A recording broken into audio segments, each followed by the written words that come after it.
Welcome to another episode of Wholesome Thinking. The main objective of our conversations is to challenge people's minds and stimulate wholesome thinking by utilizing the gifts that God gave us. This platform is inspired by scriptures, spiritual journeys, perspective, and life. It is important to us that we highlight these conversations to help encourage others on their journey and provide perspective. In 2 Peter chapter 3 it says, "Dear friends, this is now my second letter to you. I have written both of them as reminders to stimulate you to wholesome thinking. If you ever want to join us on the Wholesome Thinking podcast, please contact us on Instagram, TikTok, or our YouTube channel.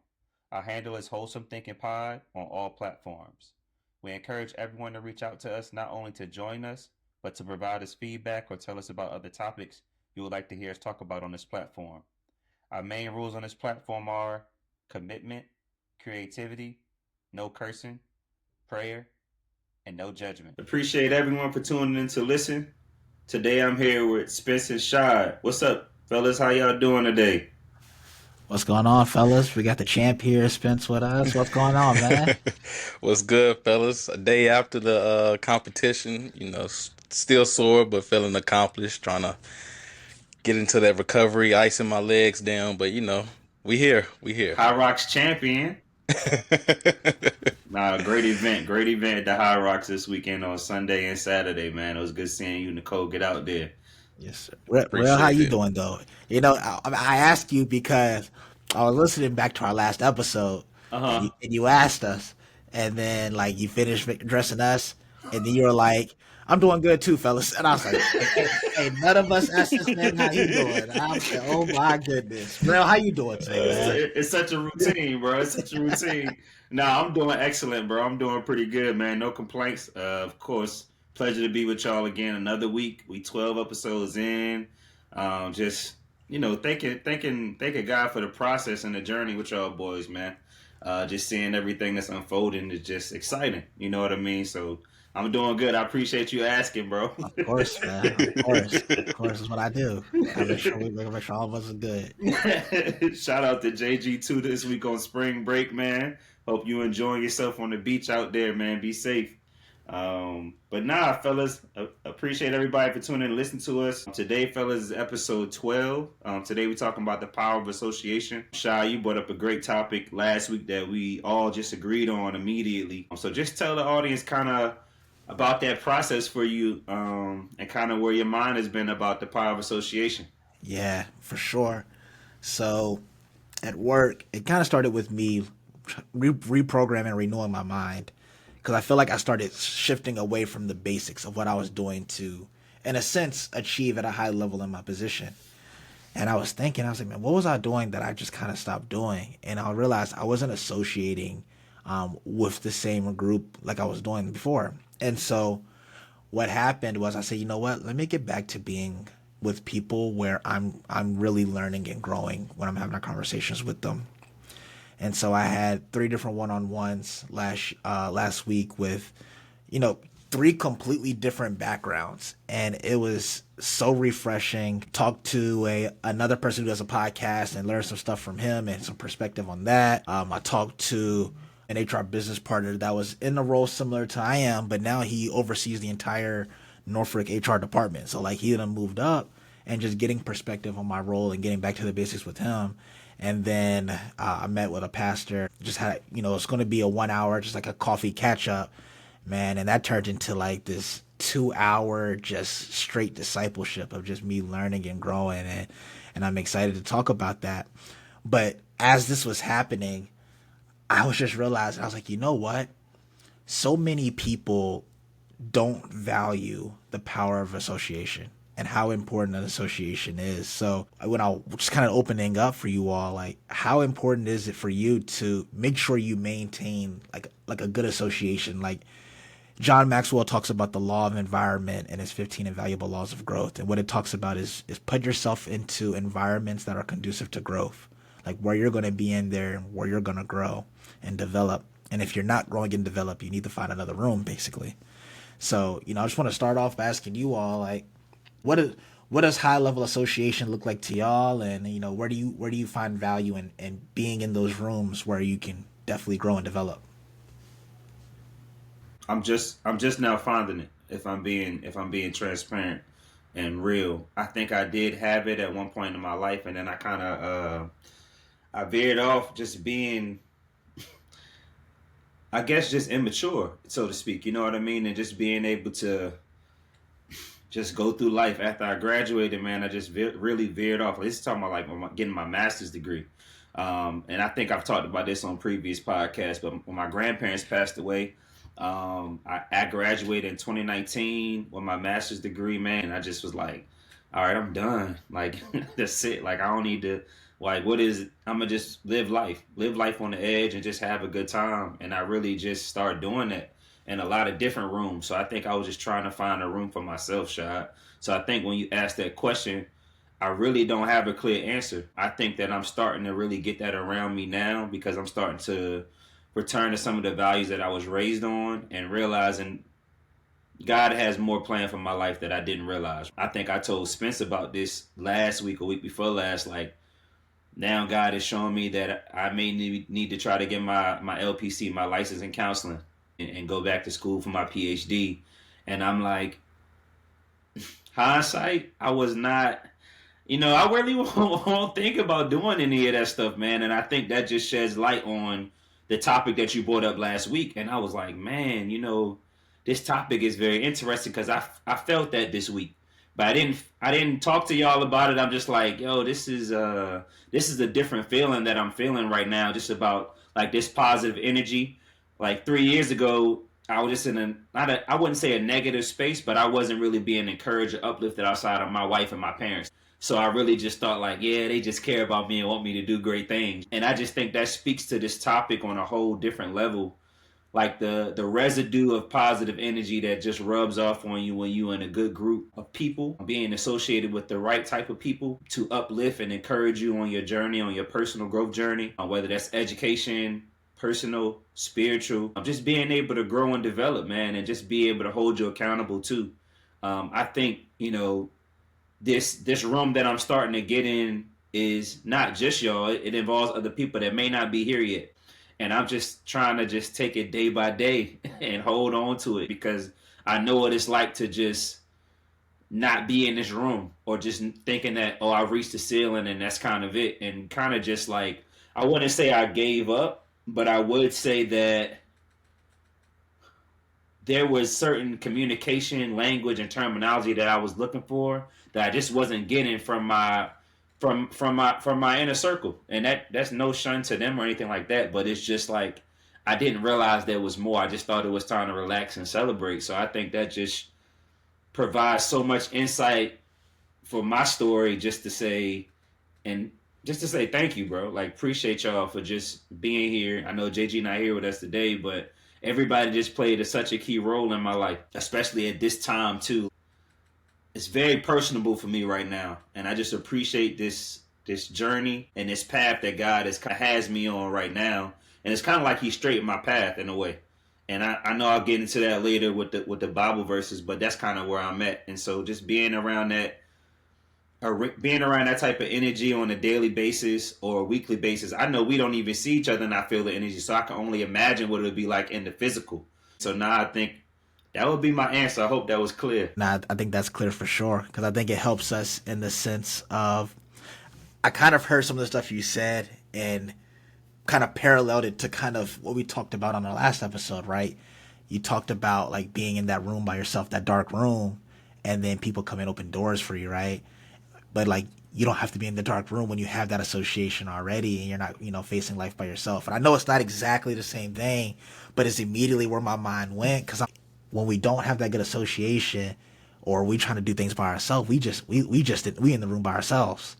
But like when you have that group, that association that's like you're feeding off of, you're growing with them. Like there's plenty of people in the room, so maybe there still even wasn't a door, but more if 5, 10 people in that room, we just busting through the wall, and we're not gonna be in there struggling. So I just wanted to say that. Go ahead, Spence. I know you were about to say something.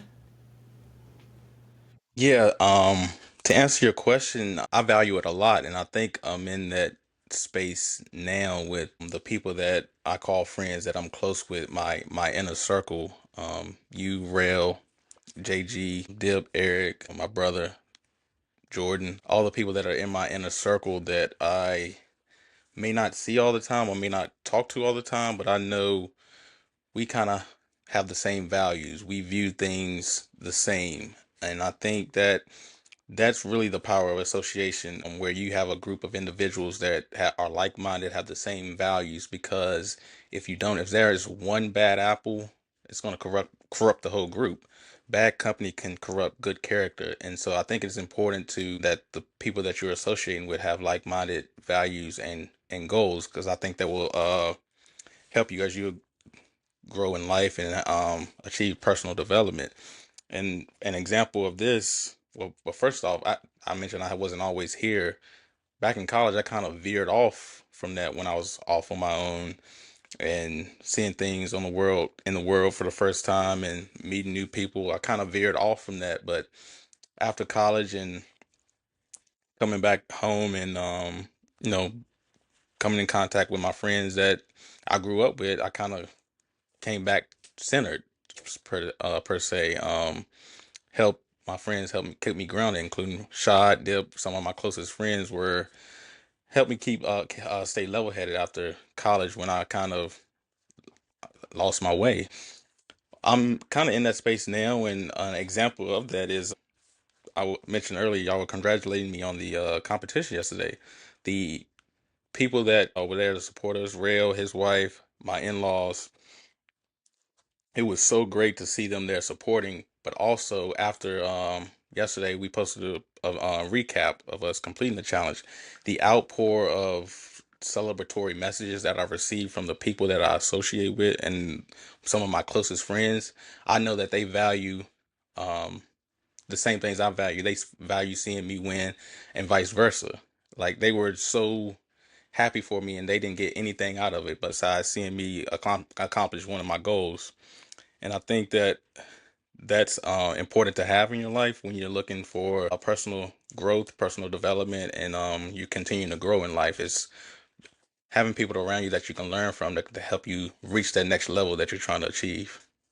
I like what you said too, Spence, about having the alignment and values and just being like minded individuals. And I also think it's just I'm getting into a room now where I'm being challenged and I love it. Like it was getting to a point where I wasn't getting challenged and I'm like, okay, it has to be more out here that can help me, that can help stimulate my mind. Just being able to let me go to the next level. And I think both of you guys challenge me in different ways. And that's what I appreciate just about what y'all bring to the table. Just as my friends on the outside of this platform. And just being able to understand that you all can hold me accountable. And I think, when you have that type of friendship, man, everybody's growing and it's at an accelerated rate. And from my perspective, and not only are you being a light for somebody, but you also letting them know that, yeah, you could be a light too, but you can shine brighter because this is my gift. This is my lane, but I need you to do your thing too because we can both shine together and we can be a light to others. And I think that's where you start talking about the standard that's being set about whoever you being associated with, and people being able to see you set a standard. So like Spence and them yesterday, it was so inspiring seeing them do that. I'm not on socials, but I can only imagine what other people, how they may view Spence and his wife now. Like, man, that's something I may want to do with me and my partner, me and my spouse, or with me and one of my friends to go and challenge ourselves. You're 30 or older and you're challenging yourself. That usually don't happen for a lot of people. A lot of people just settle down, get comfortable, like I was, you know what I mean, and just get relaxed and just celebrate things that's not really good for them. And I think a lot of the times you talk about the power of association, you also get into the power of influence and what you see on a daily basis. So if those things are negative, you're gonna get negative. It's unfortunately you're gonna start doing negative things, and it's gonna start bringing you back to different places that you've never even been before. Like Spencer's example as well about school. I think that happened with me as well, just dipping into a whole different realm that I wasn't used to. And then I'm being shown things that I've never seen before, and I end up mimicking those behaviors. So I think that's a great point to highlight, Spence. Appreciate you, bro.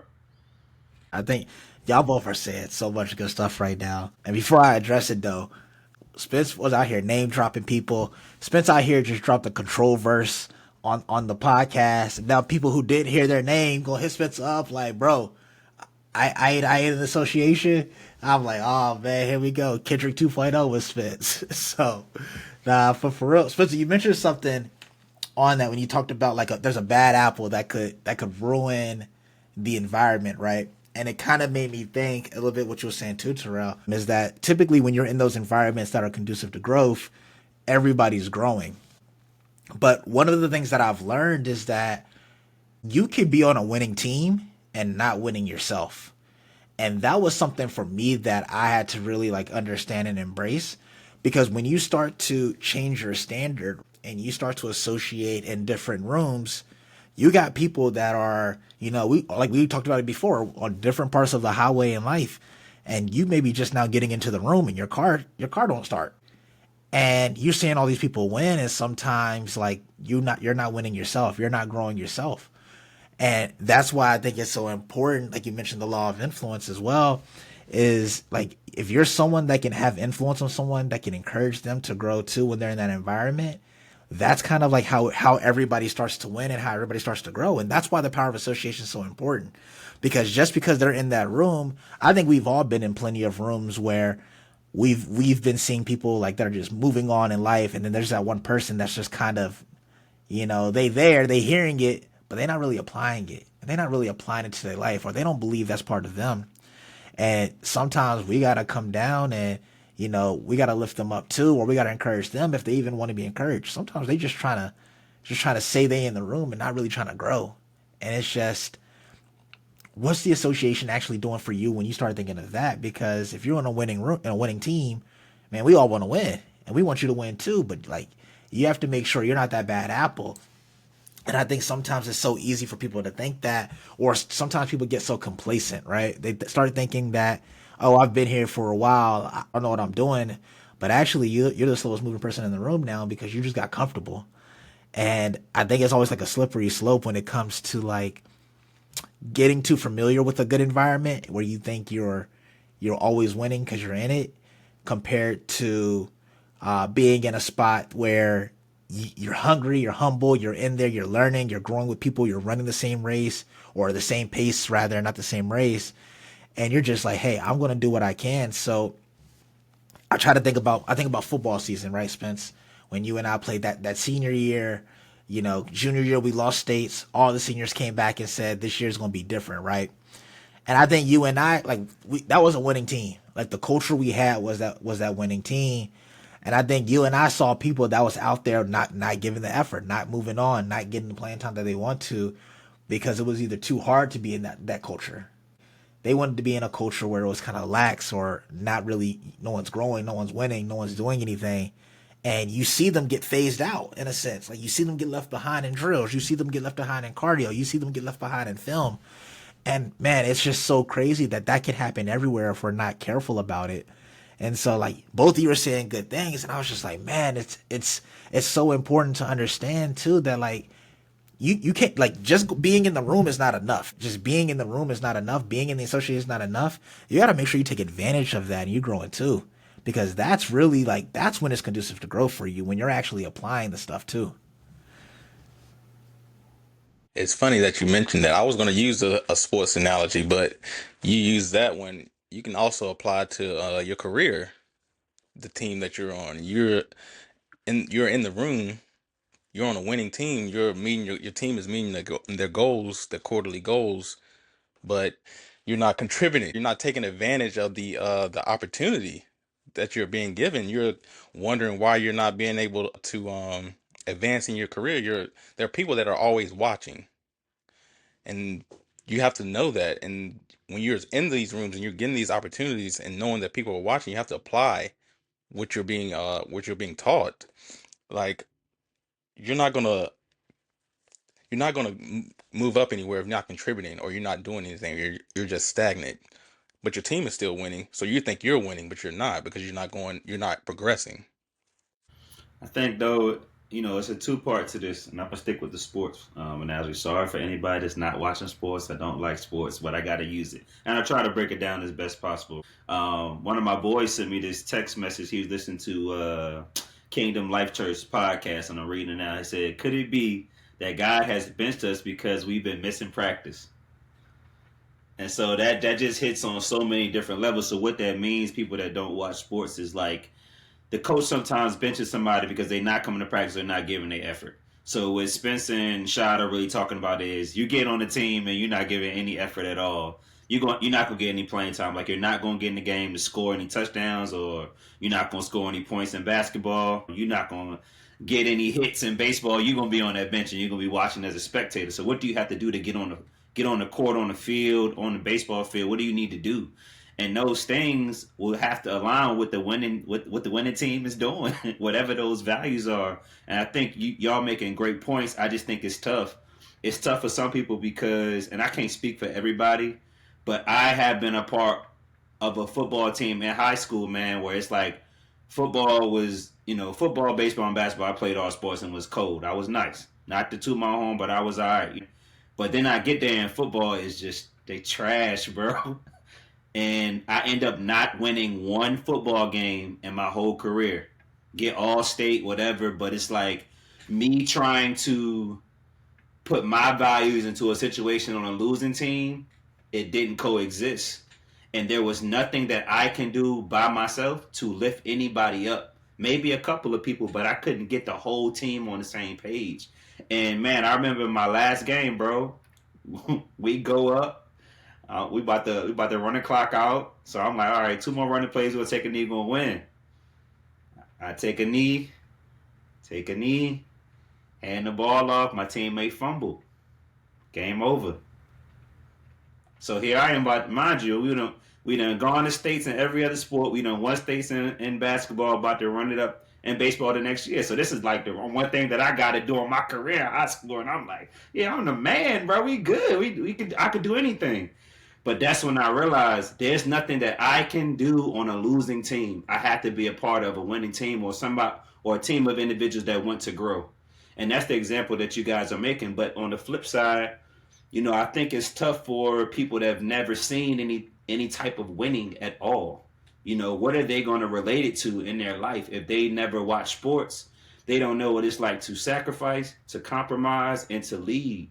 And I think that's what makes it difficult to even bring that growth mindset to the table. And I think we talked about the growth and the fixed mindset to Shai's point in a couple of different episodes now. But I think it's tough, man. I think a lot of people aren't used to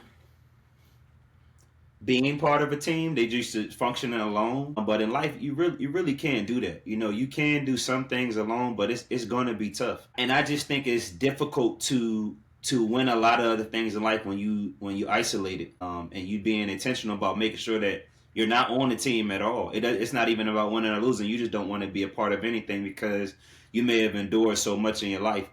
So I did want to give the flip perspective because I of course agree with the with just being in a room with the winning team. So I just had to give that example. That's facts, and you had that bar alert at the beginning, for real. You had that bar alert at the beginning, but kind of what you said, man. Like when you're on the losing team, it's hard, right? Because I think Proverbs 13:20, it says, "Walk with wise people, and you will be wise. For a companion of fools suffers harm." So if you're not walking with wise people, or you're not in a winning environment, you're gonna suffer harm. In a sense of what you're talking about with sports, you're gonna lose. Like if that culture is not solid, if that mentality is not like a mentality of winning, that's why you lose. And I think that's why it's so. And this is the last thing we'll say about sports for this, but this is why like there's teams that are dynasties when it comes to sports. That's why like the Chiefs are a dynasty. That's why that old Patriots team was a dynasty. It's because like they had a culture of winning, and if you didn't fit the culture, if you notice, especially that New England team, people were always in and out. Like they were always getting like, if you want like a staple, like you brought someone in like, oh, this person gonna change the team, and then next thing you know, next season they're gone. And what was crazy about that is because I saw it, but then I actually had to hear Tom Brady speak. And when Tom Brady spoke, he actually said, like, if people didn't fit the culture of what we had going on here, like, we had to send them out. Like, we couldn't compromise the culture. We couldn't bring a culture of losing to a culture that was already winning, or an environment that's already winning, because that's how we continue to win. And like you said, it's so hard to, one, first shift it to a winning culture, but then even after you shift it, you have to figure out how to maintain and keep it pure and keep it as a winning environment. And that's a whole nother conversation at another time, because it's hard to flip a losing environment and then turn it to a winning environment. Like that's not easy to do. Like you mentioned, we heard a live example of you trying to do that, by bringing a winning mentality into it, because you've experienced winning your whole life, but it's hard when people don't have it, and it's more than just one person it takes to create that environment. It is. It's hard. It's very hard. You could, like you said, you use the analogy of sports. People, teams trying to build dynasties. There are teams that are have been rebuilding for 5, 6 years now in football and basketball, and it's like it's not easy to just flip the culture, flip the team into to that positive culture, that positive association. And Rail mentioned this earlier, the power of influence. You have to have that buy-in. Have to be able to influence, have that person that's gonna be able to influence people to buy into that culture that you're trying to build. You have to have an example, a standard, a leader that's gonna you say this is the leader, this is the leader of the team, this is the standard that we're gonna set here. This is the bar. You either meet it or you're out. And I think that's what you have to have when you're setting that trying to flip that culture that to that winning mindset and that growth mindset. You have to have set the standard, be able to set the standard and influence people to buy in. It's going to take some time. It's not easy. Like you all said, it's going to take some time, but it's still doable. And I could literally relate to that because in that time of darkness, right? And just me being in my own world in that box that Shaw was talking about from the last episode, right? Let's just go back to the analogy one of my boys said from Kingdom Life Church. Could it be that God has benched you because you haven't been practicing? Okay, I wasn't reading the word. I wasn't really praying at all. I barely believed. But when I start practicing those things, he slowly started to give me some playing time. He slowly introduces Keep It G for the Wednesday group. Then he slowly introduces me to Spencer's group of friends, right? Just different association. Then he introduces me and Jerron to different things. And now I'm getting playing time and I'm like, okay, coach, I can figure this out. I can do this. I could go get in the gym and get some extra reps if you need me to. Like, let me just see what happens. And I think that being able to align with y'all in regards to faith, prayer, and just being able to be there for each other to show love and kindness, man, that type of alignment has catapulted us into this transformation into this team, and that's what is so powerful. What Spence was saying is like when you start getting influenced by the things that you align with, you now want to buy in intentionally. You no longer want to do it for yourself. It becomes a selfless team camaraderie. You're not thinking about yourself because you just want to win with the team. You don't want to get left behind, so you don't want to go back to the bench. Now God is like, yeah, go. Now you can play. Like, go ahead and play. Now you're doing exactly. You following my instructions. You're doing exactly what I need you to do. I need you to keep playing at this like at a high level. So if I turn back to do what I used to do, I'm gonna be back on the bench. I'm not gonna be around this team, and this team may not allow me to Shaw's New England example, the New England Patriots. The organization's not gonna allow me to act like that now. They're gonna give me fines, or they like, hey, bro, what's going on? Like, okay, hey, we can't do that. You do it again, you gotta go. You can't be on this team. So now you messing with my playing time. It's in different circumstances. You could be messing with my livelihood, different things like that. So it's so many things to consider in this conversation.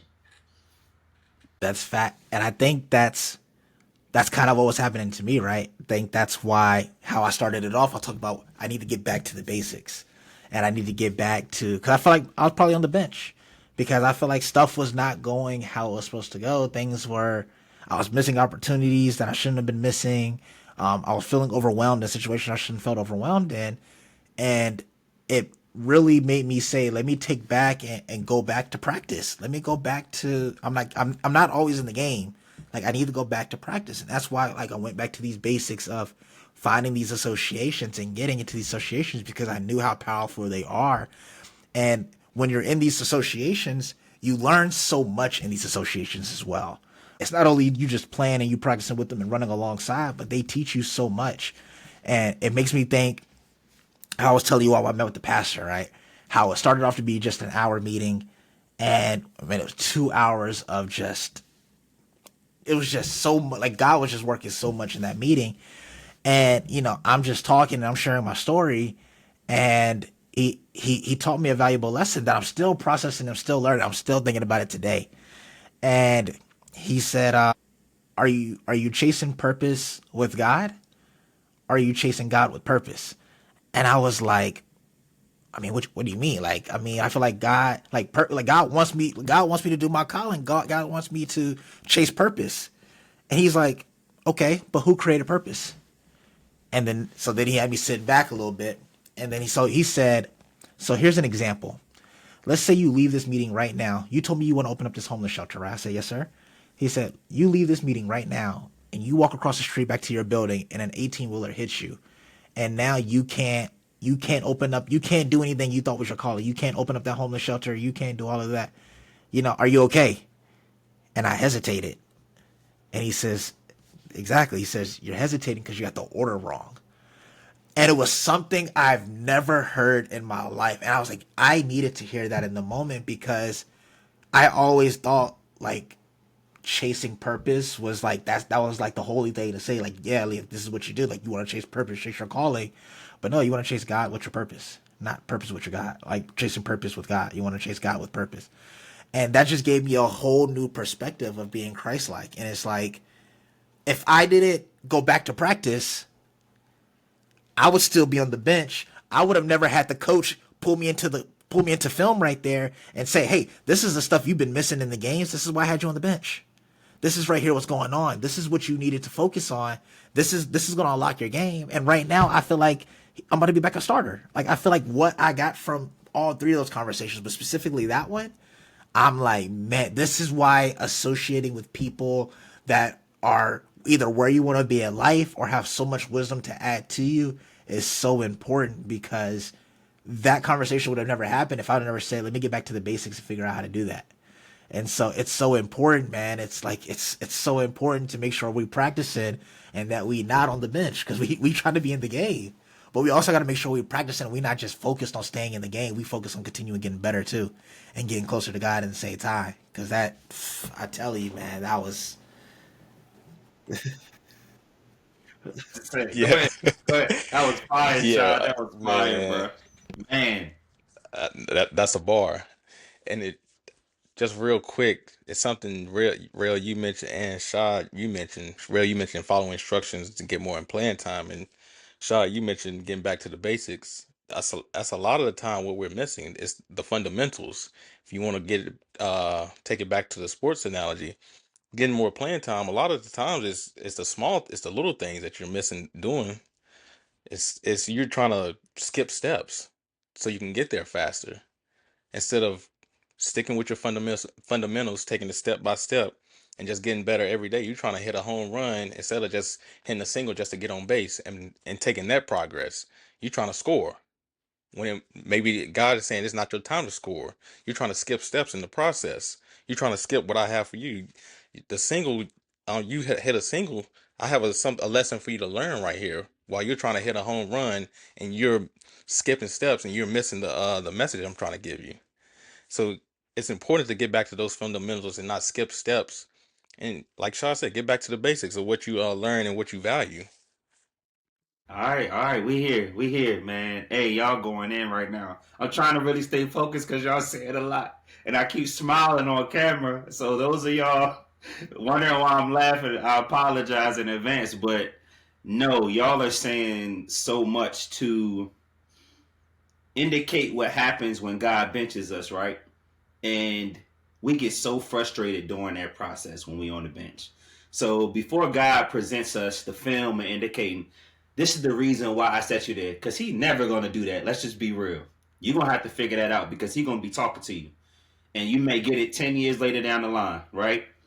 And dang, I just had a revelation. Maybe that's why I was losing games in high school, because He's like, you're gonna always need a team, so you need to figure this out. Wow.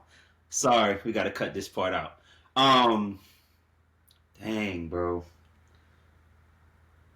Um, so if God is like not telling you what's going on and you're continuing to stay frustrated, right?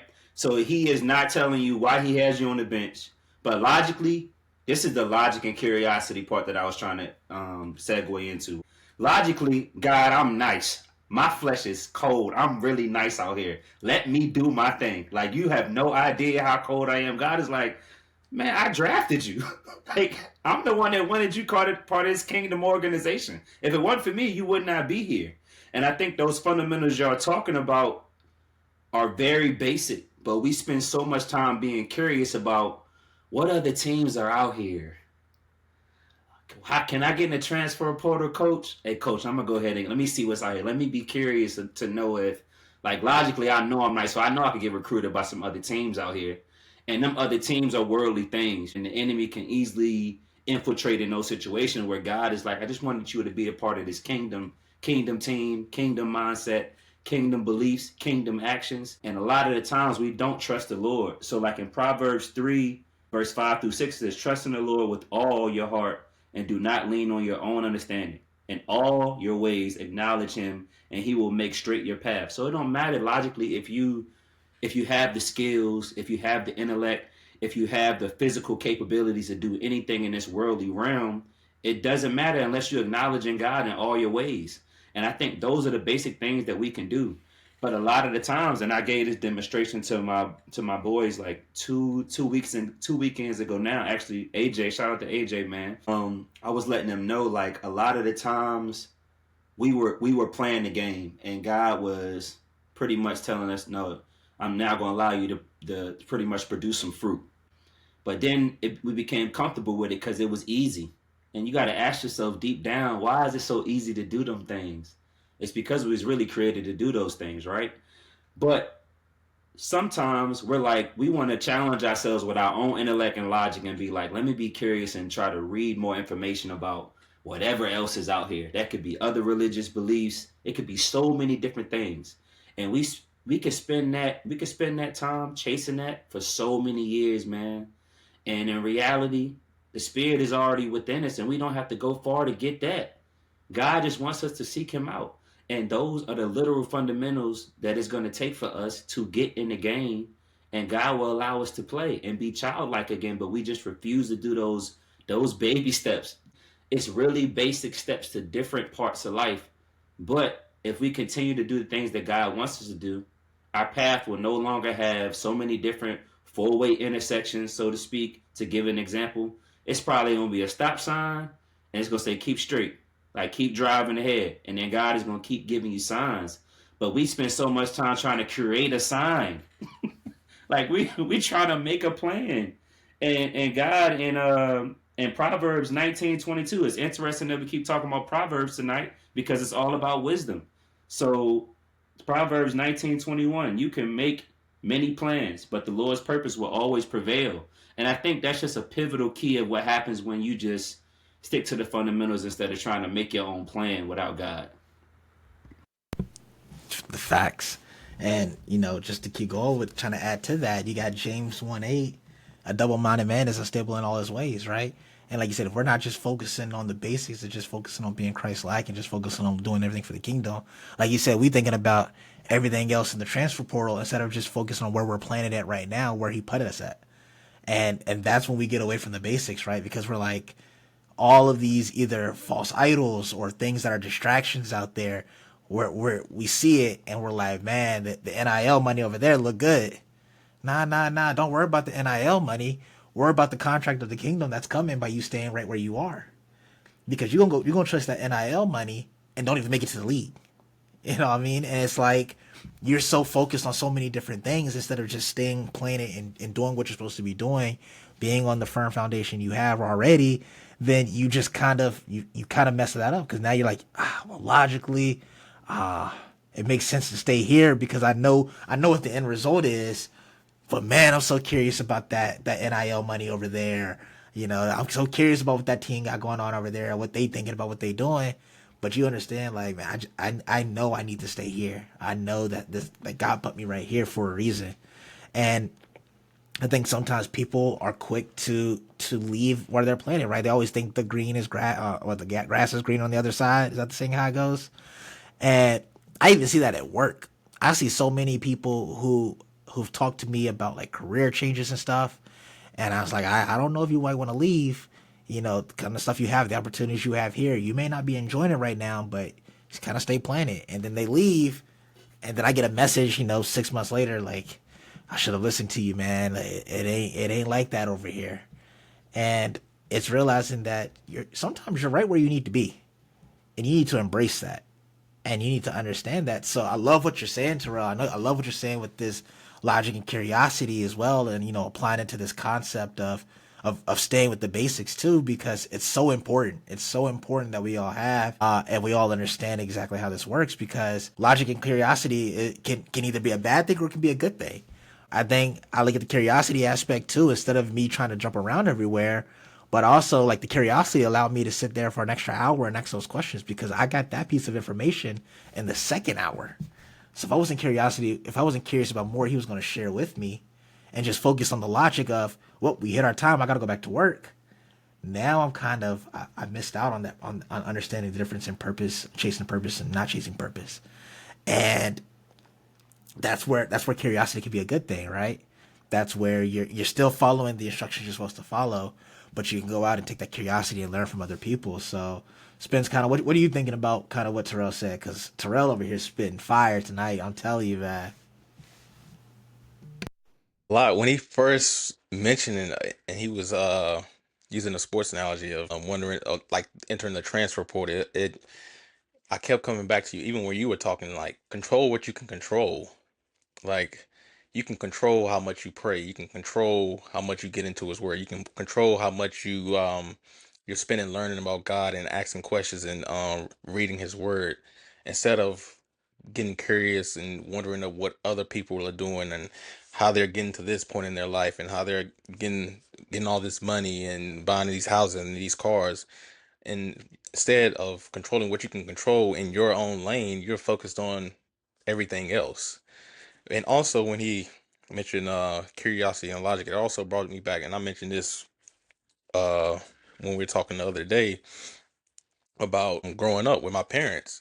There were certain things. My mom and dad, they raised me on certain values, morals, and respect. Growing up, saying, having my manners, yes ma'am, no ma'am, yes sir, no sir, thank you, you're welcome, all of those things. And but there was also, and there were things that would tell me, you should do this, you shouldn't do this, you shouldn't be around this type of these type of people, you shouldn't be doing these type of things. But there was also this side of me that was still curious about, hmm, why shouldn't I do those things? What's gonna happen? What's the worst that can happen? And there's a lot of worse things that happen. 'Cause your parents, they have your best interest at heart when they're raising you, but it's also that small little person on your shoulder whispering in your ear, and it might not be that bad if you do that thing your parents told you not to do. It won't be too bad. You won't get yourself in too much trouble, but still, it's just that it brought me back to when I was growing up. Like, my parents said, yes, no, you can't do this, but I was still curious about, oh, why can't I do this? That's a great example, Spence. Like that curiosity, and the word does indicate that God wants us to be curious. But I think it's when we like really become very very curious and like start listening to them other voices that may not be Him talking to us. And I actually want to share some with y'all. And I highlighted this today when I was reading. I was like, maybe this gonna come up tonight, maybe it's not. So in Oswald Chambers, my utmost for his highest indicates this was March 28th. Isn't there some misunderstanding? So in here, I'm gonna read like a short excerpt, and then I'll break it down a little bit. It says, "I know when the instructions have come from God because of their quiet persistence, but when I begin to weigh the pros and cons and doubt and debate and enter into my mind, I am bringing an element that is not of God. This will only result in my concluding that His instructions to me were not right.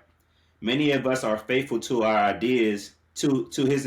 Many of us are faithful to our ideas about Jesus Christ, but how many of us are faithful to Jesus Himself? Faithfulness to Jesus means that I must step out even when and where I can't see anything. But faithfulness to my own ideas means that I first clear the way mentally. Faith, however, is not intellectual understanding. Faith is deliberate commitment to the person of Jesus Christ, even when I can't see the way ahead.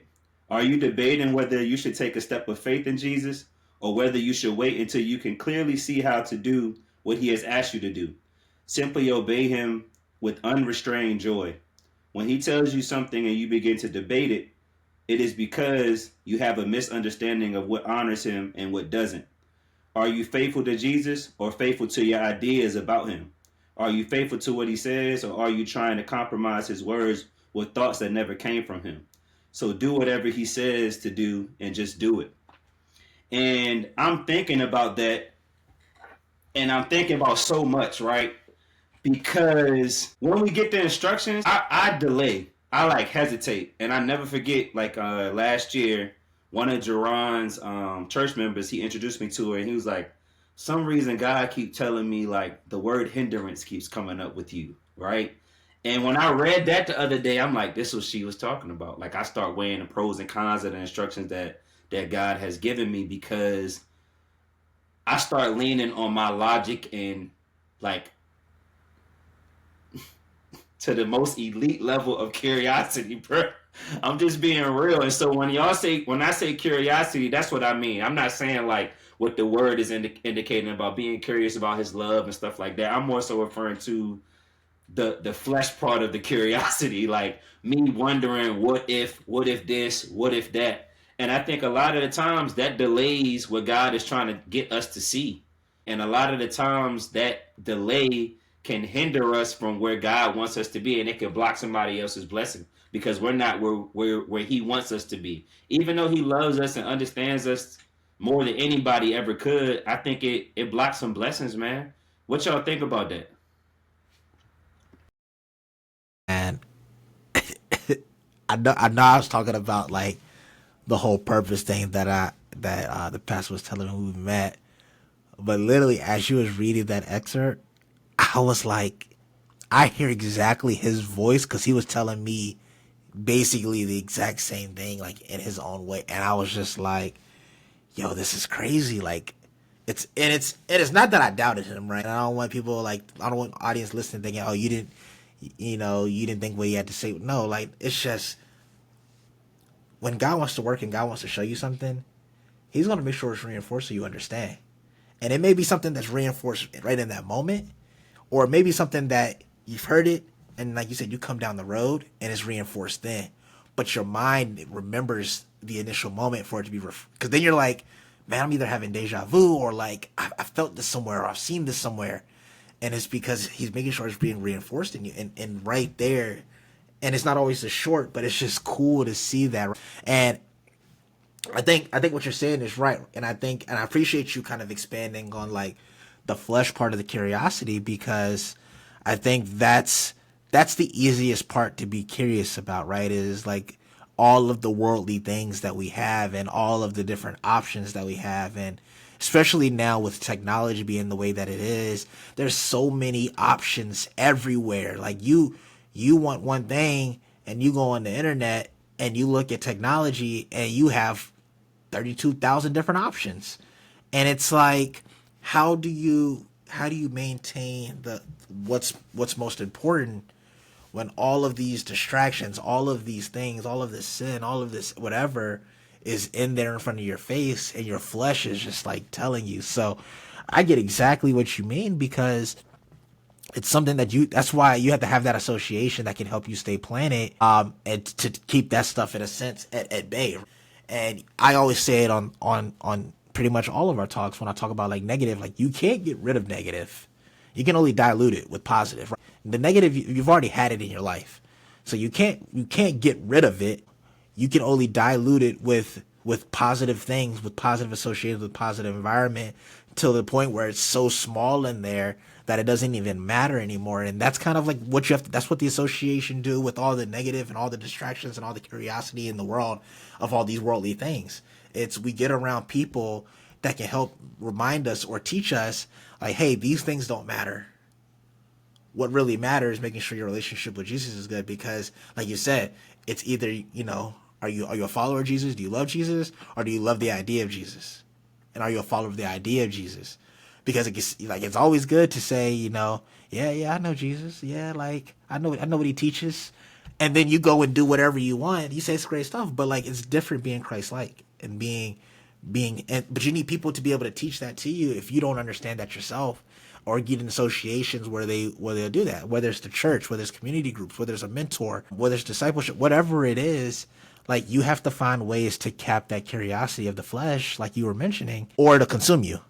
And then that will become the focus. And now instead of what matters the most, now actually matters the least, and what's in the forefront, what's bigger, is all of these worldly things that our flesh is attaching to. That's just basically riding our soul in a sense. In a sense, it's destroying us in how we shouldn't be doing that because we're consuming the wrong things. That's a fact. Real quick, Spence, I gotta say this because this go back to the fundamentals. And Shad, I really appreciate you. That's why I was like, you gotta tell the story because I'm making other connections on the other side that's like hidden way different. And but that's a whole different conversation for later on the pod today. But speaking to the fundamentals, Jerry Flowers doubled down on the fundamentals on his podcast. We'll put it in the books and references. But Jerry Flowers pretty much was asked by one of his members, which is more important to you, Pastor, reading or prayer? His response, which is more important, inhaling or exhaling?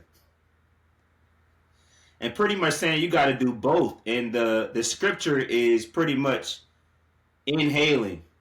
You inhaling the good word that God wants us to do and live out on this earth, right? While we're here.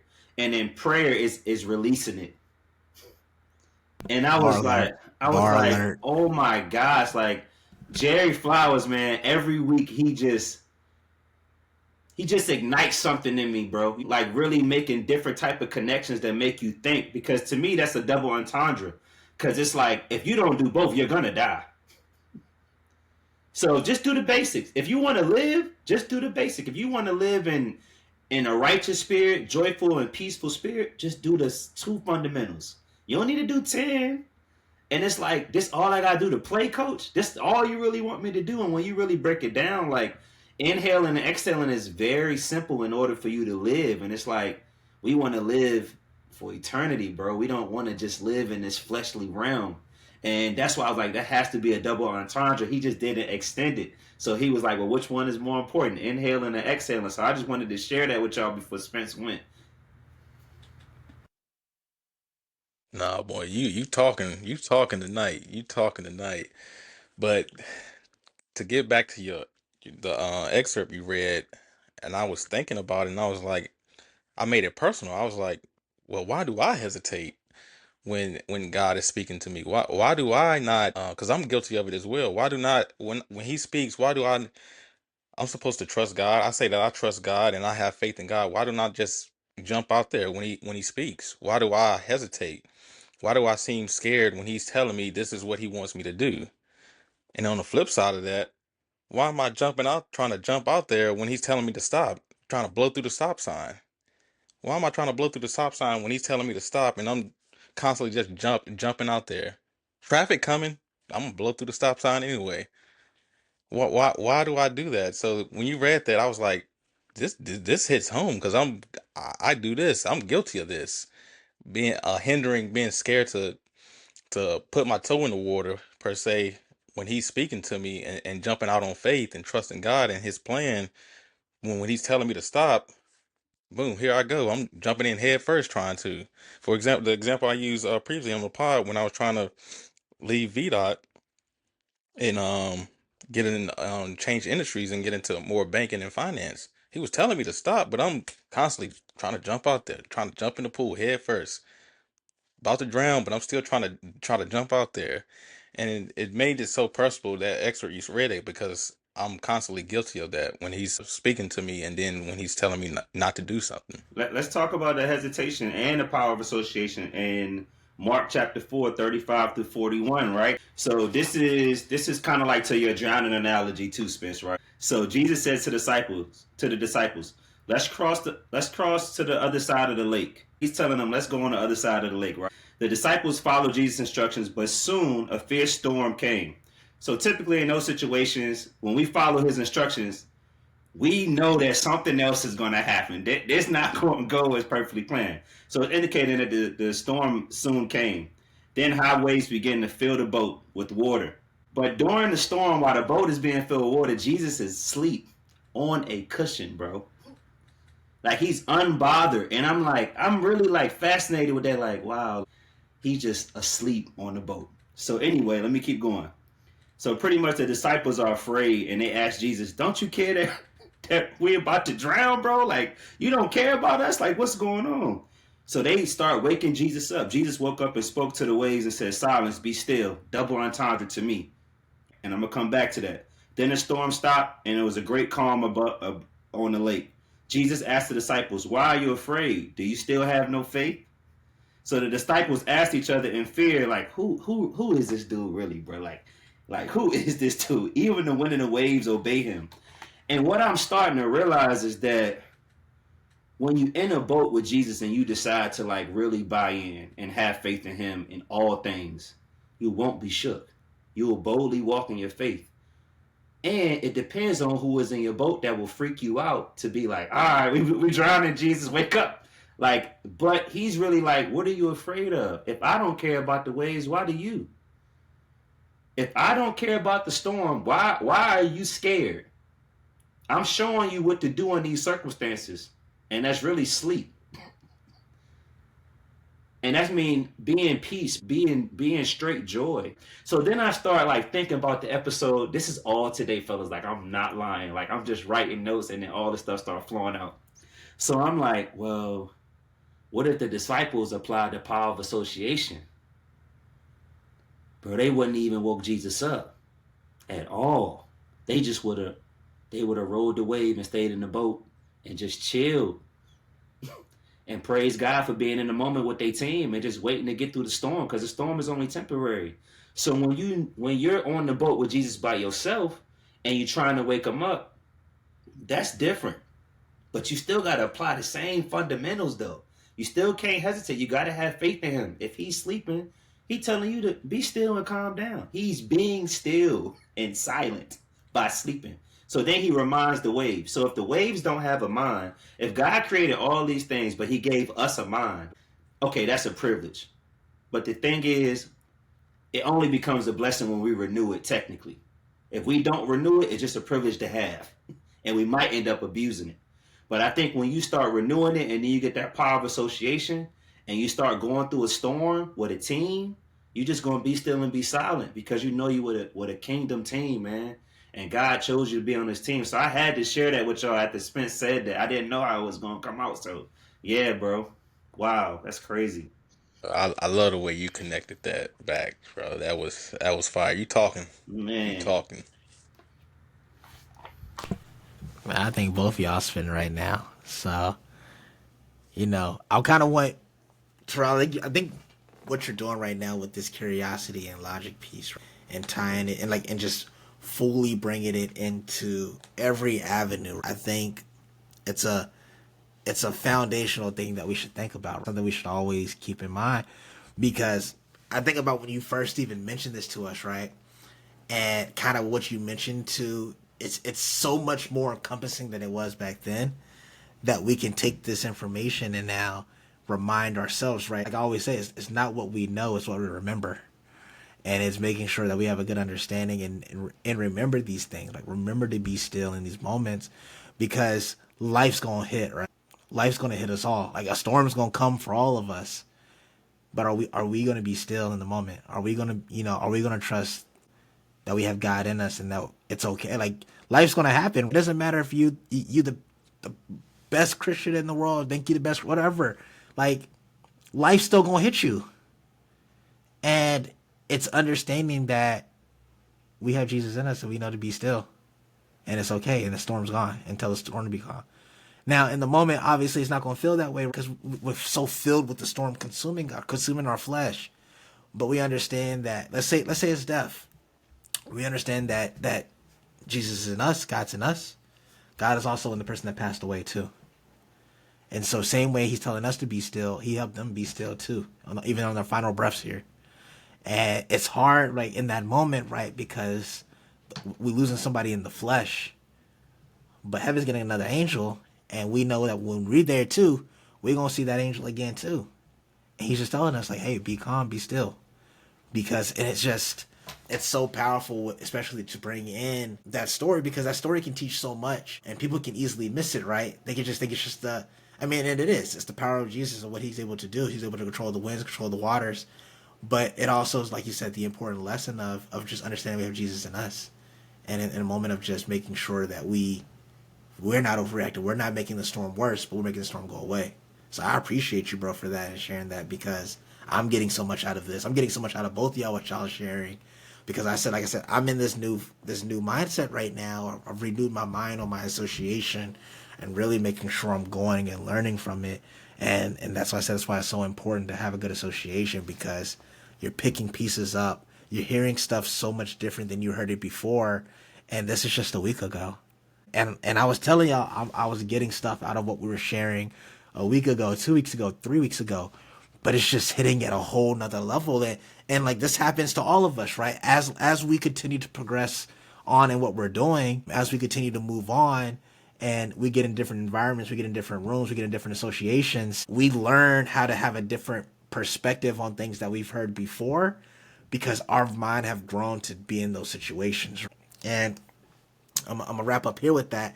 I remember when I was building the business that Kayla and I were building, they used to have these things called we call them like night owls or qualifiers, and it was for people who had like certain level businesses. They got to go to these meetings after the meetings, I guess you would call it, right? So like you had the general session, and then you had leaders go into this separate meeting, and you had to have a certain level of business to understand that. And people be like, well, why can't I just go in? Like, I need to know this stuff too, because if I had it, my business would be there too. If you shared that information with me, but that's not how the association works, because you're not ready for that information. Like, you're not going to receive it the way that the people who actually have a business that big go through those things and they experience, because they're just in a different walk of their business or a different walk of life than you at that moment. And that's kind of what's happening right now, and why the power of association is good, because as you continue to grow and you start hearing some of this stuff, like, you weren't ready to hear it back then, but you're ready to hear it now. And getting in those good associations, you hear it, and now it just that makes so much sense now, when it probably would have made no sense. And that's probably why, tying it all together even well, that's probably why you have people that are on winning teams that's not winning, because they trying to get into those rooms too fast when they're not ready to be in those rooms. They be thankful that you already part of the association. Like, learn from that, the times when you can learn, and when you get into those areas, like when you grow and develop yourself, you're going to just realize, like, man, now God's really talking to me right now. And he's talking to me through everybody in here who's sharing the stuff that I just didn't hear it the same way. And so, like, what y'all saying right now is just hitting me personally in so many different ways that it probably would not have hit the same way if I wasn't changing my focus and renewing my mind to grow and develop the way I need to do that. So it's like this is on time. Like, for real, this is on time, and I appreciate both of you. Without, I think, like, we just appreciate you bringing up the topic, because we're gonna get in the Spence version as well, because that's a whole different. I'm still thinking about the boat, of course. Y'all know I love the boat analogy, so like just being diligent about who in the boat, Spence. I know that's about to hit different, but I just appreciate you bringing it up for me to realize that no, it is important about who is in your association. And I never really thought it would have an impact. I'm just like, nah, you could just be cool with everybody. It's not really about being cool. It's not. It's not about that. It's just you can get to a certain plateau. You're going to hit a ceiling if you're not associated in a certain group that is helping you grow.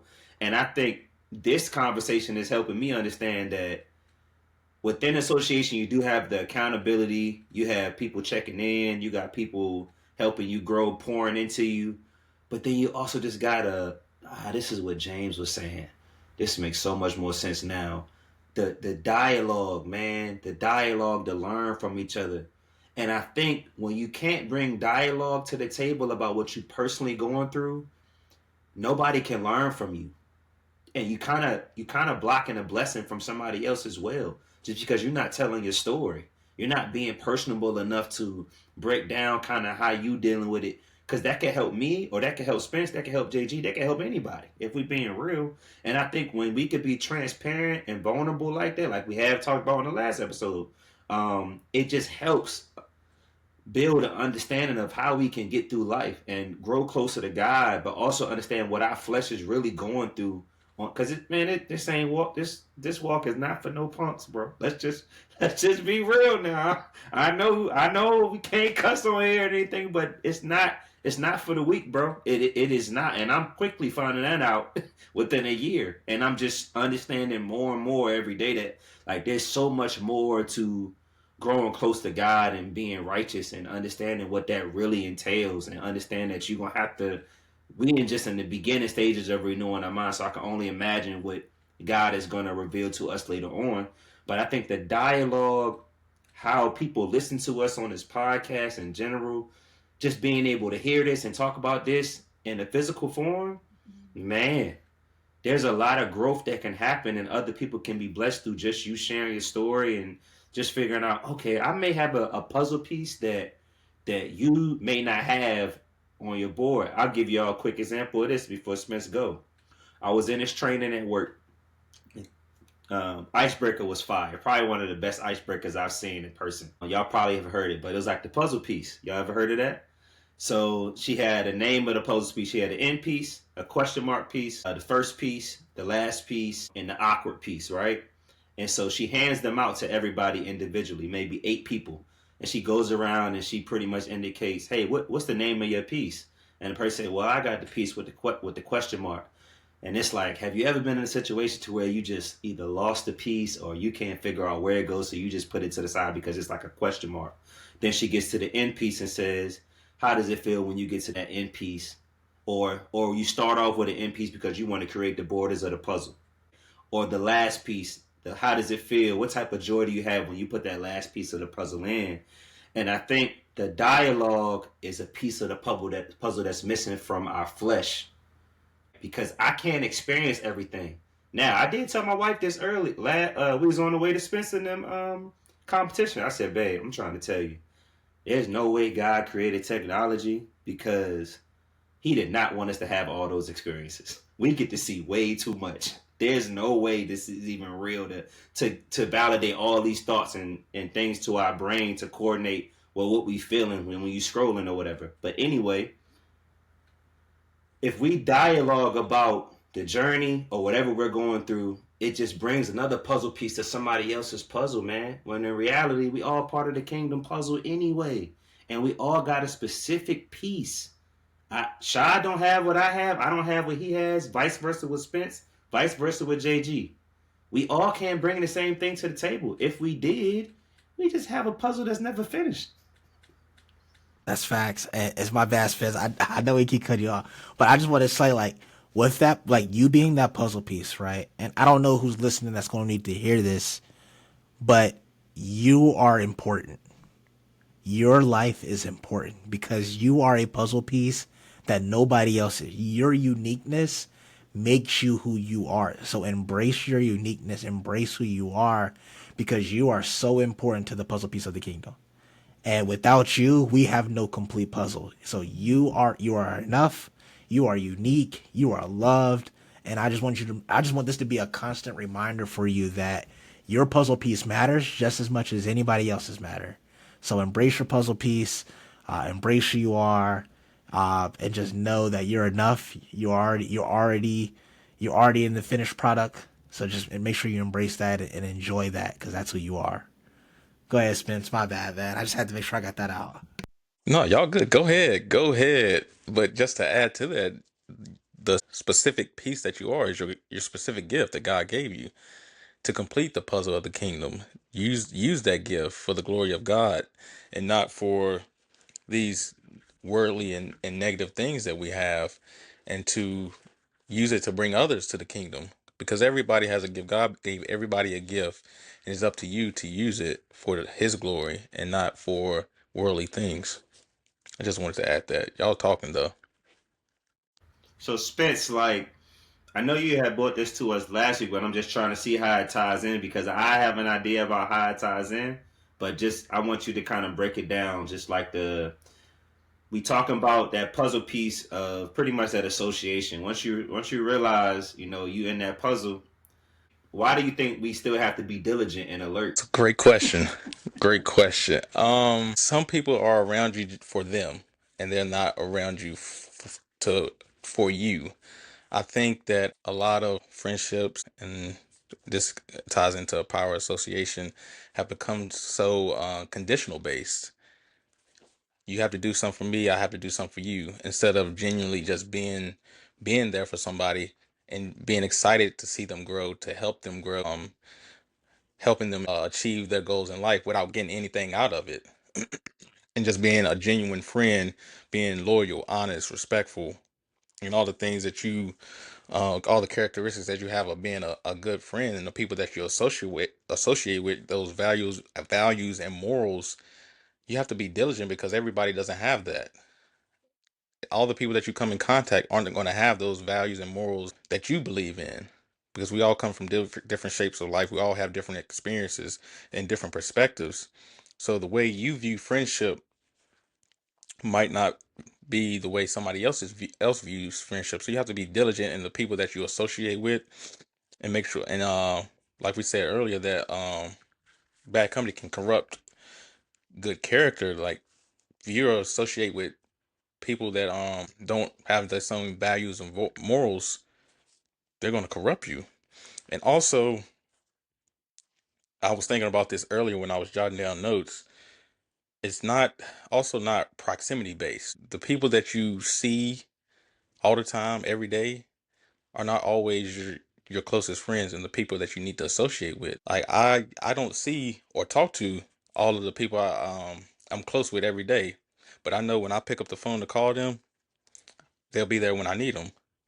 And it's the friendships that I have are not conditional. It's not transactional. It's deeper than that. We have a deeper love, loyalty, respect, and trust that we built over time. That where if I'm going through something, or they're going through something, or if they have an achievement or I have an achievement, it's both love. It's not, oh, they did something now, so now I got to go do this, or oh, he didn't do this for me. He didn't show up to my birthday party, or he didn't come through and visit me when I got this promotion at work. But now he's up for this promotion at work, or he's having something. I'm not gonna go because he didn't come through for me. It's not like that, and I think we have to get away from that, thinking that the people that we see and interact with every day is our closest friends just because we hang out every weekend. We can hang out every weekend, but they're calling you to spend money when everybody else is calling you to check in on you, check on your mental, check on your spiritual, check on you physically, making sure you're good. There's a difference right there, and you have to be diligent when you're the people you come in contact and associate with. Man, hey, Spence, you going in right now, bro. That was a great example. I appreciate you saying that. This actually, I didn't know this was gonna come up. Shout out to AJ again, man. I hope you really listening to this episode because God is speaking directly to you, brother. Because I don't know what's going on. But to Spencer's point, AJ shared this with me on Sunday. He was in church, and this is the verse that came up. So it ties into what you just said, Spence. And maybe this is why we need to be sober and sober mind. So 1 Peter chapter 1 verse 13. So prepare your mind. I think it's the amplified version actually. So prepare your minds for action. Be completely sober in spirit, steadfast, self-discipline, spiritually and morally alert. Fix your hope completely on the grace of God that is coming to you when Jesus Christ is revealed. And I think that just speaks to what you're saying. Like when you start getting around people that can corrupt you, if you're really not of a sober mind or you're not being disciplined financially and things like that, it cannot be their fault that they're corrupting you. It's really on you that you're allowing these things. You're not self-disciplined enough to say no at this time. And I think, a lot of the times when we're sober, we can be more alert in those circumstances. And AJ, I really appreciate you sending that to me because now I'm kind of making a whole different connection to that. And it's like once I start realizing who's in the boat with me, I have to be morally alert and of a sober mind to understand what's going on. And I gotta be disciplined enough and spiritually aligned enough to know that I'm not choosing anything or anyone over God and Jesus. I can't do it. And if it's my time to be still and silent, that's kind of what I'm gonna do. And I think we got to be able to use our discernment when it comes to those. And that's kind of what it sounded like, Spence, is like being able to discern certain situations, whether it's transactional or conditional or genuine. Just being able to discern what type of relationship this actually is. And Jerry Flowers also said this in the podcast as well. He was like, we have to be able to pretty much guard our hearts and place friends in the basements of our hearts if we don't really know where we align in values. But the people that do align, we gotta place them in the center. Is pretty much what he broke it down to say. So, what you think about that, Shah? Just being able to be diligent and show discernment with your association. Yeah, I think we kind of been talking about it a lot at the very beginning as well. when we talked about how there could be a bad apple in the group, and on some of the other episodes I mentioned, you have people that are your 3 day people, your 3 hour, and your 3 minute people, and I think when it comes to like who's in your boat, like it makes perfect sense that sometimes you got to put people in the base, like the heart of your, like the basement of your heart, because they may not always have the same values as you, and they maybe don't need to be in your association right now, and that's okay. And I think that's sometimes where people have blurry lines because they base activities or things or stuff they did in the past that made them feel good with that individual over really having that individual as someone that's helping moving your life forward. And like there's times where they were on y'all were on the same boat. That boat was had cracks and holes and stuff in it, but you got on a different boat, and now they like, hey, your boat looks good too. But you know what happens if they on that boat with you? That boat gonna start getting cracks and holes and things too. And it's like yo, I'm sorry, like right now, like you can't be on this boat with me. Like you ain't calm, you ain't still right now. And like it takes a level of discernment to realize that to like does this association move me closer to God or move me further away from God? And if the answer isn't move you closer, then hey, you got to go back on your boat for a little while. And when I get to land, I know your boat may be a little bit slower, but once it finally gets there, come find me, right? And that's okay. It should be okay for you. It may not be okay for them, but you have to understand, like you got to put what's most important first. And sometimes it's not the ego or the emotions of that friend or that person or that individual or that coworker or whoever is in close proximity to you, where it needs to be more focused on how much closer am I getting to God by making this decision. And so when it comes to like getting off the boat, man, like or getting people off the boat, it's exactly what we want. We don't want people that's going to help our boat sink. We want people that when the storm comes, the storm's like we're still and the storm becomes still. I don't want people that turn that wave to a tsunami or something because they just amplifying it more. You know what I mean? So like it's hard for some people because sometimes those people are just all who they got and it's all who they grew up with. But that's why it's so important that they find a different association that can help them grow, so they don't go in that room by themselves and not because we took the only person away and we're not taking it from them, and we're not telling you like, hey, cut all your friends out your life or nothing like that. But what we're saying is if they're not getting you closer to the kingdom, then you might need to change your level of association with them, and find people that will get you closer. So that's kind of how I'm looking at what Spencer was saying. I appreciate you bringing that up and talking about that because I think that's important. And I think that's kind of where what was happening with me for a little bit. I think I was starting to get cracks in my boat, and it's not from y'all, right? It's not from the stuff we doing, especially with the Keep It G call or with the podcast. But I think it's probably I wasn't sharpening my skills to repair the boat I was in, or I wasn't finding people that can help me get a new boat. I was just kept riding my old boat, and over time, if you don't do anything to that boat, wear and tear is gonna make it sink. And I wasn't doing anything to repair it. I wasn't doing anything to buy a new boat. I wasn't doing anything to join somebody else on their boat. I was just riding that boat, and wear and tear was starting to take its toll on it. And I was like, hey, let me go back and learn how to fix this, or find someone that has a better boat and get on that with them and learn from them and grow from them and continue to build my mindset. So I appreciate you, bro. Yes, sir. And just to add to that, I think it's important to, we mentioned setting the standard and setting boundaries. And to kind of illustrate it, I was to sit here thinking how I could illustrate it. Think of a house or a box. The people that align with your values and morals are inside the box. The people that don't are outside of the box.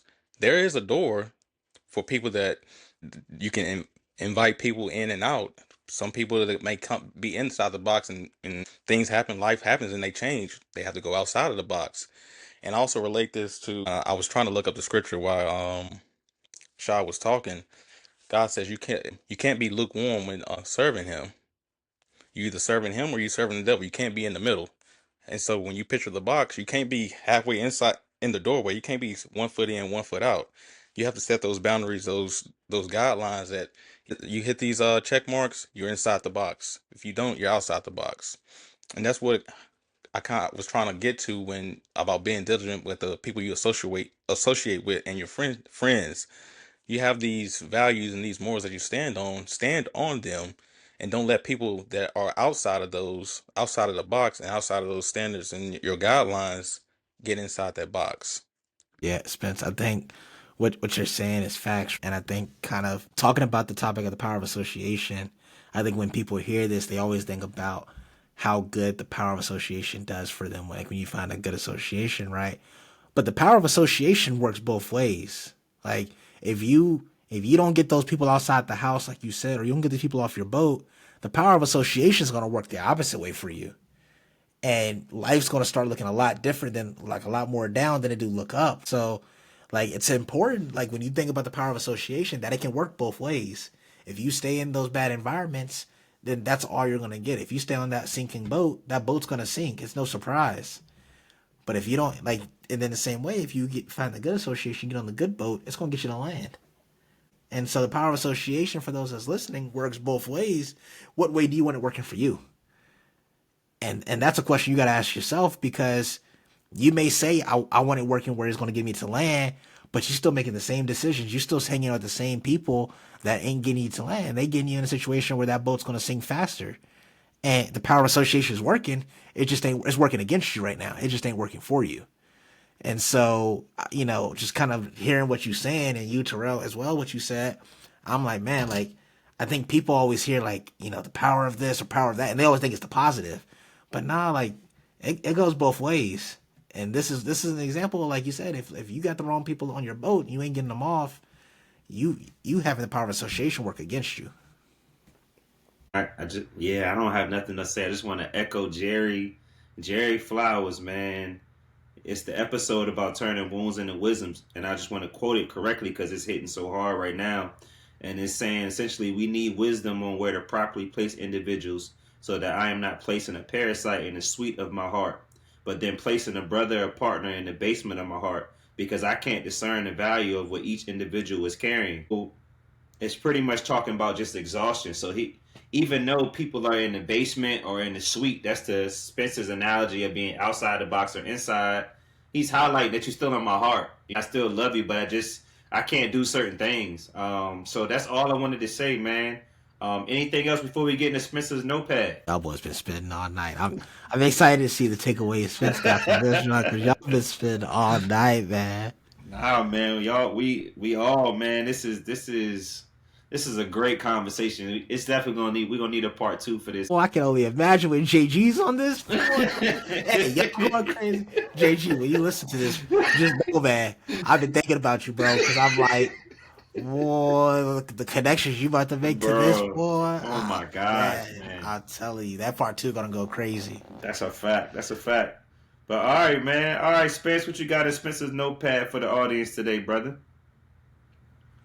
Okay, Spencer's notepad. But real quick, all the listeners that are listening, you can reach out to us on all social media handles at Wholesome Thinking Pod. If you have any questions or comments, opinions, or topics that you would like to hear us talk about, you can reach us on all social media handles: Instagram, TikTok, YouTube at Wholesome Thinking Pod. Spencer's notebook, Power Association. The idea that the people you spend time with can significantly impact your life, success, personal growth, and development. Friendship is not proximity based. Everything has become so conditional that nobody knows how to be genuine friends anymore. Have to be able to tell the difference between the friend and an associate. Bad company can corrupt good character. Um, the less time you spend with someone does not mean less of a friendship. Rail, you mentioned this, being able to feel the energy from people that you associate, that when you even when you're not in close proximity, which spark the friendship is not based on proximity. The power of influence: see negative, do negative. Being on a winning team but not winning yourself. Sometimes God benches us because we are missing practice. Having that winning culture and flipping that losing culture to a winning culture, following instructions to get more playing time, getting back to the basics. Are you chasing God purpose with God or chasing God with purpose? Uh, Curiosity versus logic. Worried about what others are doing instead of staying in your lane and controlling what you can control. Are you being faithful to God or faithful to his ideas of him? Hindrance and delaying what God wants us to see because we're curious. Why do I hesitate? Why do I jump out there when he's telling me not to, trying to blow through the stop sign? That Rashad mentioned this life is always going to happen. Storms are always going to happen, but they don't last always. Being able to learn and be vulnerable with the people that you associate with. This faith walk is not for the weak. Everybody has a specific piece to the kingdom and embrace your uniqueness. Being of a sober mind and being alert to the people that are in your boat, being diligent in who is in your boat because you know what happens when a bad apple gets on your boat, sharpening your skills so you can repair your boat, and needing wisdom to properly place people in your life. Hey Spence, I forgot a lot about that stuff, bro. You took a lot of good notes. We appreciate you, bro. What you think Yeah. was your biggest takeaway today so far while you was taking notes? That was a lot. I ain't know we covered that much, Prob bro. That's a lot. Wow. I would say definitely the what made me think a lot was the excerpt you read about being faithful to God and or being faithful to the ideas of him and hindering being hesitating when he's speaking to you. And also probably the thing that Shad mentioned where getting back to sharpening your skills so you can repair your boat because when are bad apples on your boat or people that are negative on your boat, they're destroying your boat and you have to have the skills to be able to be diligent to get those people off the boat but also repair your boat and get back to the basics.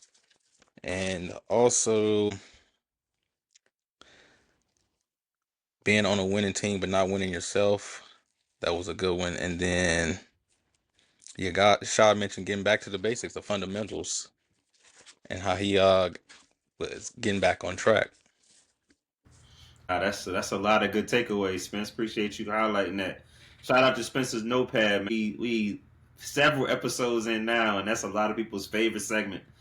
So appreciate you highlighting that. Appreciate you for whoever's listening beyond Spencer's notepad and getting more out the pod. We just appreciate everybody for listening. Anything else before we get into the encouragement for the week, man? I know it's a lot of thoughts on y'all minds. Y'all spitting some stuff, man. The only thing I would say is that for those like, hey, if y'all have questions on some of the stuff we're saying, definitely make sure you send us those questions. Like we would love to answer those for y'all. We don't know when we'll answer them, but we definitely know we'll make sure we have an opportunity to answer those because we want to know what y'all are thinking. You definitely like Spencer mentioned, like we have all those platforms for you to send us to, but if you have our number, text one of us your question. DM us on any of our social media platforms. Hey, you find us in the store, stop us. Hey, can you take this question? Whatever it is, just we would love to get your questions. We would love to have an opportunity to answer some of those if maybe you're leaving these episodes and you're like, man, I wish you asked this or answered this. I have questions about this. Like we want to know what those are so we can make sure that you're leaving your cup fully filled. We don't want it just halfway. We want it all the way filled for you. So definitely make sure you share those questions with us. Absolutely, Shad. Absolutely. All right, fellas. Who want to start us off with the encouragement for the week? I'm gonna go first because Spencer got so much stuff in his bag. He might take mine, man. So I gotta go first. So sorry, Spencer. You got like 5 pages of great stuff over there. So you got plenty of encouragement. But for me, I would just say if you haven't been valuing a positive association, if you haven't really understood the value of it or why it's important, I hope you just take the time to sit down and reflect on the good environments, the good people you have around you, and really put a level of appreciation on it. And I think when you start to appreciate, something John Maxwell says is what you appreciate appreciates. And basically, when you start to put value on that in your association, you will have more value in your life as a byproduct of that. So if you've never really thought about your association, how important it is, I just hope that you all start to appreciate that now, and even tell those people that you appreciate it because we don't do that enough. We don't share how much it means to us to have people in our corner, people that have our back, people that we can call to help us. So I just value that because it's important. It's valuable. It's sacred to have a great group of people, men or women, that are moving with purpose, moving with God as well with you, that can help make sure that you are appreciating in your life as well. What you appreciate appreciates, and make sure you are appreciating what you have. Hey, that's good stuff, Shad. Good stuff there. Real quick before I go to encouragements, the scripture I was referencing was Revelations 3, 15 and 16 for those listening. For the encouragement of the week, I would encourage the listeners to pause and take inventory of the people that you associate with and evaluate, are they people that you should be associating with? Are they positive people, people that align with the values and morals that you have and want to see you grow? Or are they taken away from you, influence you negatively? And just reevaluate the people that you have around you, and know that the power of association and friendship is not proximity based. It doesn't revolve around the people that you see all the time or that you talk to the most or hang out with the most. It's the people that bring value to your life and you bring value to theirs. And it's not transactional, conditional, but it's genuine because you want to see them win and they want to see you win. So just encourage the listeners to take inventory of the people that you associate with and just be diligent and see if they should be in your box or outside of your box. Appreciate y'all. I think my encouragement is for those who are similar to me and struggle with logic and curiosity, as I did before my faith journey. I would encourage y'all to guys to read a Bible plan on a Bible app called Always in Control. I'm gonna read it straight from the quote. I encourage everybody: when you or I rely too much on our own reasoning, we leave ourselves vulnerable to what that reasoning will produce, rather than setting ourselves up for God's intervention instead. So without just relying on our own intellect and all our education and thinking we know everything, just being able to lean in to God and let Him intercede and intervene with whatever our situation is, no matter what it is, and just being able to align with other people that think the same way. Just being able to hold you accountable on your faith journey, because it is going to be tough times. The storm is always going to come. We're not perfect. We're not perfect humans. So don't be hard on yourself. Don't put pressure on yourself. I think I'm really giving advice to myself right now, because it's difficult in those situations, and I know it's tough. But when you got people beside you and people around you that want to grow and help you grow, it's going to change your mind. And if you're reading scriptures and praying every day, if you inhaling and exhaling every day those things, shout out to Jerry Flowers, everything is going to be okay. If Jesus is in a boat, Jesus is always in a boat with us, whether we think He's there or not. But and when a storm comes, it's time to be still and silent. So I just encourage you to be still and silent in the storm, but always have people in your boat that you can align with, that can uplift you. So again, we appreciate everyone to listen to episode 12, the power of association, and we hope you guys have a great weekend.